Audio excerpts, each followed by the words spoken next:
ಇದು ನಿಮಗಾಗಿ ಗೈಡೆನ್ಸ್ ಡಿವೈನಿಂದ ಬಂದಿದೆ. Number initial A S. Shiva ಅನ್ನೋದು ನಿಮ್ಮ ಹೆಸರಾಗಿರ್ಬೋದು ಅಥವಾ ನಿಮ್ಮ ಪಾರ್ಟ್ನರ್ ಹೆಸರಾಗಿರ್ಬೋದು. ಶಕ್ತಿ, ಸುಹಾಸಿನಿ, ಶಾ, ಶಂಕುಶ ಬರುತ್ತಲ್ಲ, ಇದರಿಂದ ನಿಮ್ಮ ಹೆಸರು ಸ್ಟಾರ್ಟ್ ಆಗ್ಬೋದು.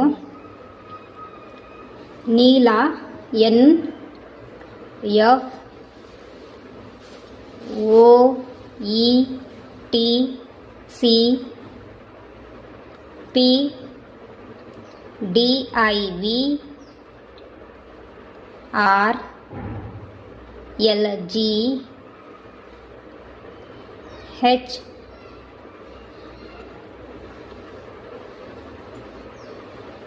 K L. ಲಕ್ಷ್ಮಿ ನಿಮ್ಮ ಹೆಸರಾಗಿರ್ಬೋದು ಅಥವಾ ಲಕ್ಷ್ಮಿಯಿಂದ ಸ್ಟಾರ್ಟ್ ನಿಮ್ಮ ಹೆಸರಾಗಿರ್ಬೋದು. ಓಕೆ.